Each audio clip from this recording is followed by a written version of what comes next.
સર્વ શ્રીમદ ભગવદ્ ગીતા પ્રેમી ભાઈ બહેનોને મારા જય યોગેશ્વર. આજ તારીખ 26/5/26ના રોજ ગીતા સૂત્ર વિડીયો નંબર 72 છે. છઠ્ઠા અધ્યાયમાં યોગનો મહિમા વર્ણવીને અર્જુનને શ્રી કૃષ્ણ યોગી થવાની સલાહ આપે છે. ત્યારે અર્જુન શંકા કરે છે કે કોઈ સાધક યોગની કે અન્ય માર્ગની સાધના કરતાં કરતાં અધવચ્ચે છોડી દે, અધૂરી મૂકી દે અને તેનું મૃત્યુ થઈ જાય તો ત્યાર પછી તેનું શું થતું હશે? ત્યારે શ્રી કૃષ્ણ ભગવાન કહે છે કે આત્મોદ્ધાર કરનાર કોઈ પણ મનુષ્યની દુર્ગતિ થતી નથી.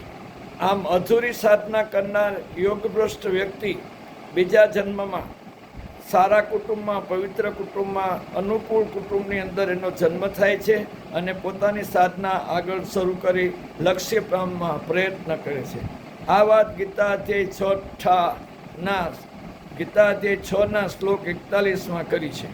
આમ સાધક જ્યારે સાધના શરૂ કરે છે ત્યારે તેને જેમ ભવિષ્ય હોય છે તેમ ભૂતકાળ પણ હોય છે. ભવિષ્યનો આધાર ભૂતકાળ ઉપર જ છે.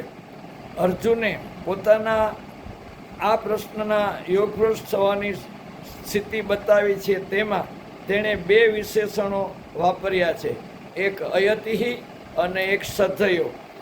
આ 2 અગત્યના વિશેષણો દ્વારા સાધના શક્ય બને છે. પરંતુ આ અયતિ અને શ્રદ્ધાળુ, એમાં સાધક શ્રદ્ધાળુ તો છે જ, પણ પોતે આ માર્ગ ચાલવા માટે એટલો પુરુષાર્થ જે કરવો જોઈએ તે તેણે કર્યો નથી.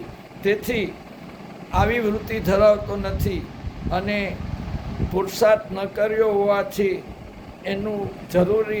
તેનો જરૂરી ઉદ્ધાર થતો નથી. વધુ કાલે જય યોગેશ્વર.